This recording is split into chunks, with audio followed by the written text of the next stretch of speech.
Bismillahirrahmanirrahim. Alhamdulillahirabbil alamin. Sallallahu wasallam ala sayyidina Muhammad wa ala alihi wa sahbihi ajma'in. Rabbi shrah li sadri wa yassir li amri wa hlul 'uqdatam min lisani yafqahu qawli. Rabbi yassir wa la tu'assir. Rabbi tammim bi khair. Ahbabana fillah, dhuyufana a'izza. Para penggemar cinta ilmu di mana saja Anda berada,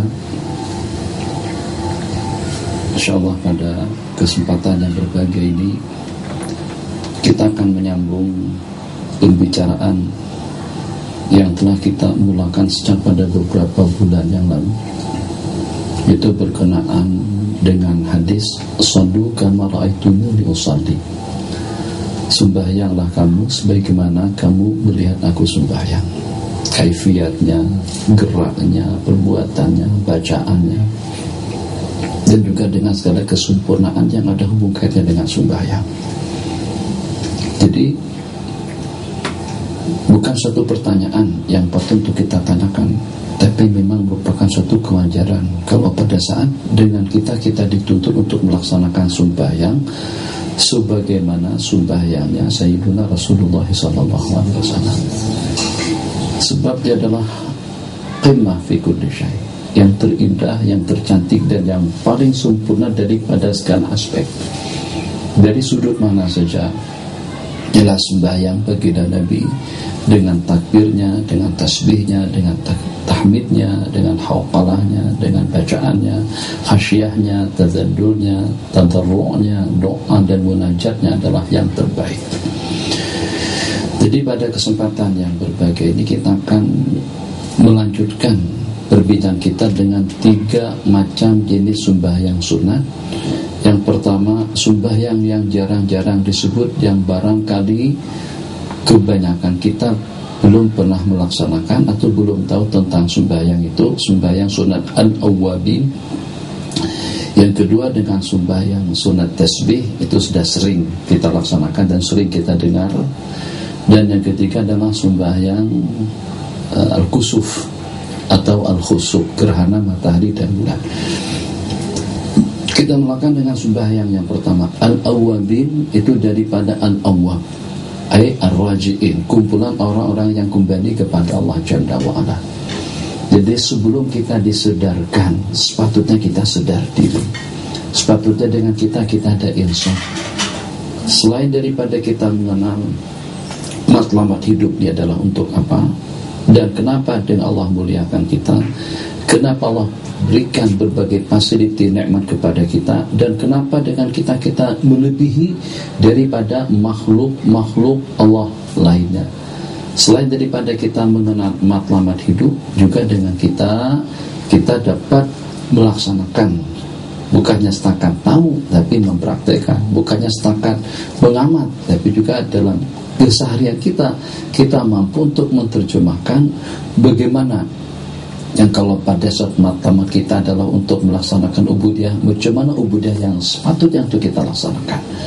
Jadi kumpulan al-awwabin tadi itu adalah kumpulan yang senantiasa dari waktu ke waktu dan juga daripada hari ke hari, bahkan sepanjang hidup mereka hanya ingin kembali kepada Allah Jalla wa'ala, atau memposisikan diri standby siap untuk kembali kepada Allah.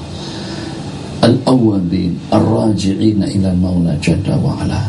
Jadi mungkin disebabkan karena dengan perilaku mereka atau juga hasrat keinginan mereka, pengorbanan dan perjuangan mereka, sehingga ada daripada sejumlah sekian jenis sembahyang sunatnya kita laksanakan, sembahyang yang diberikan nama khas kepada kumpulan tadi itu adalah sembahyang al-awwabin, sembahyang orang-orang yang kembali menuju atau kembali kepada Allah Jalla wa'ala.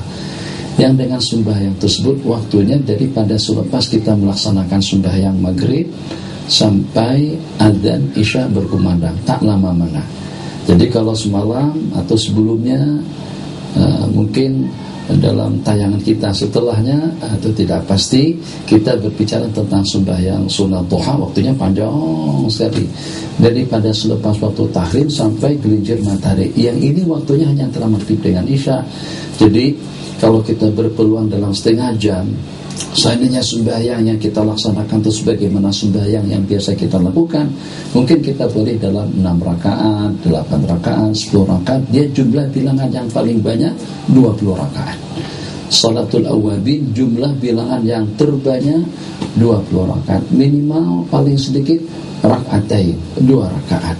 Masya Allah, tabarakallah, ahsanul khaliqin. Jadi dalam satu pertanyaan ini ditanyakan kepada salah seorang ulama besar, kalau tidak salah Al-Imam Ibn Abil Huwara.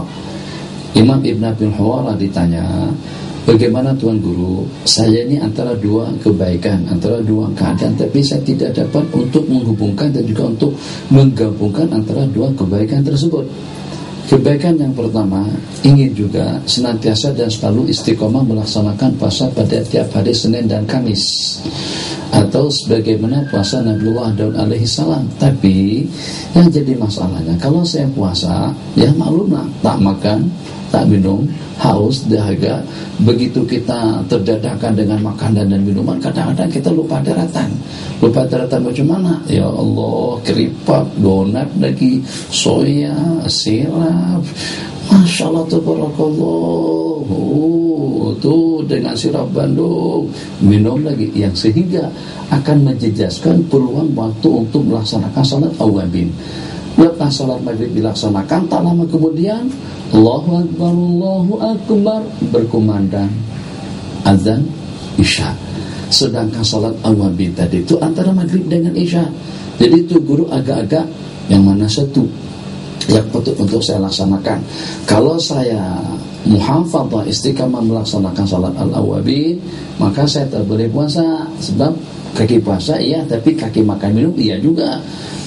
Sampai tak boleh break. Kalau sudah temakan cendol, canai, atau juga temakan yang seumpamanya, Allahu Akbar, tambah lagi, makan lagi, minum lagi, begitulah seterusnya. Nah, jadi antara dua kebaikan puasa, kita tidak perlu sentuh tentang fadilah dan kelebihannya, tapi dengan sebagai sunat awabin, kedudukannya sebagaimana disebutkan di dalam hadis. Ada ibadah yang menandingi ibadah sekian tahun. Jadi misalnya semalam atau pada pertemuan kita telah lalu kita sebut ada orang yang melaksanakan haji seumur hidup, ada yang melaksanakan haji tiap tahun, ada yang melaksanakan haji 30 kali dalam setahun, ada yang melaksanakan haji atau dapat pahala haji tiap hari.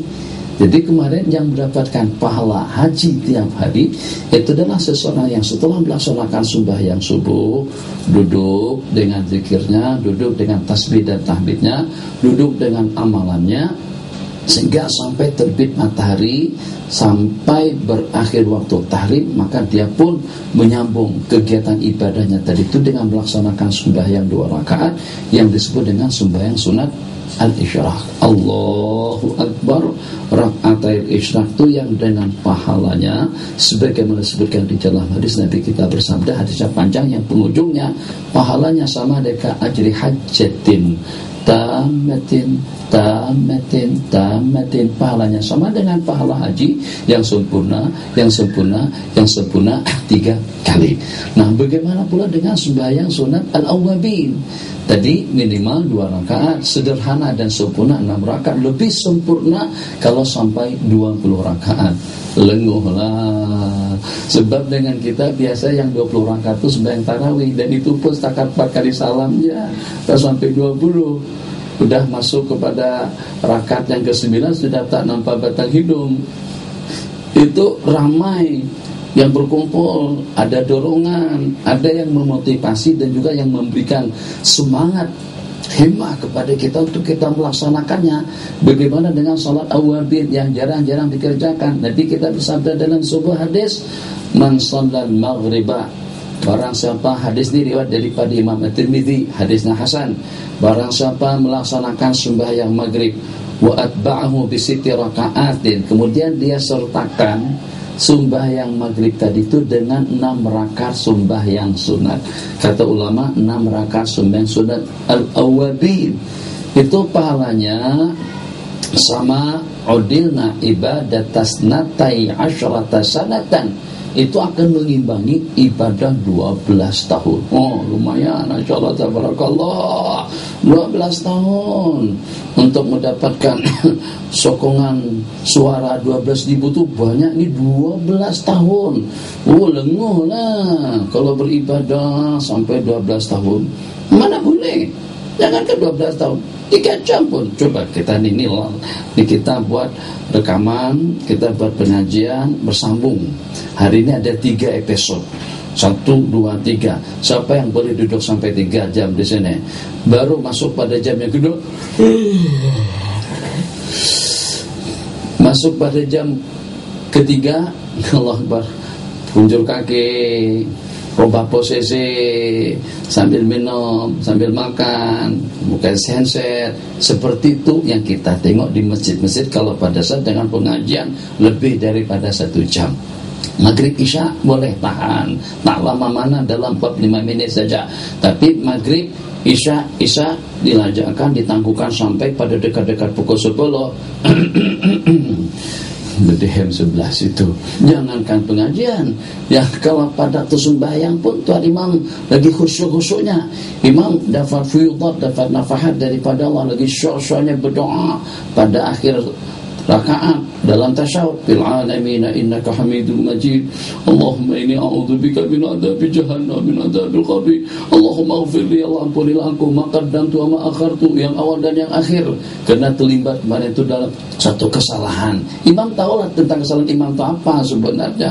Jadi kena terlampau syoknya dalam berdoa tadi itu, lupa salam. Bukan lupa salam, lupa makmum di belakang. Maka sampai makmum di belakang kata makmum, itu baru dalam berapa menit. Sementara nih, Masya Allah, Tabarakallah, 12 tahun. Ternyata ada satu amalan yang seperti ini jangan kita lengahkan. Kalau tak boleh pun buat 2 rakaat. Nah, kalau tak boleh sampai 6, buat 2 rakaat. Tapi pahala yang sama dengan ibadah 12 tahun tadi itu kalau kita buat 6 rakaat. Jadi kita ini kan orang yang pintar.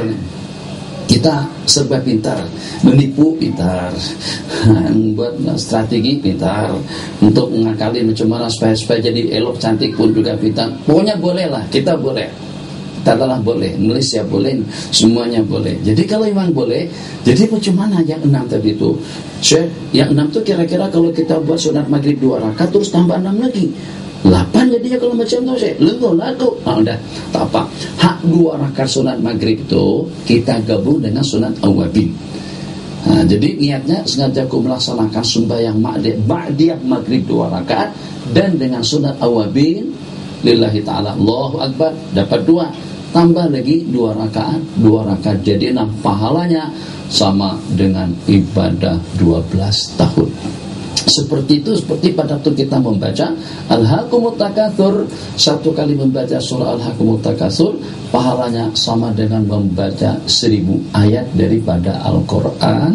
Kita berehat sejenak. Hadza wabillahi taufiq. Sallallahu alaihi wasallam.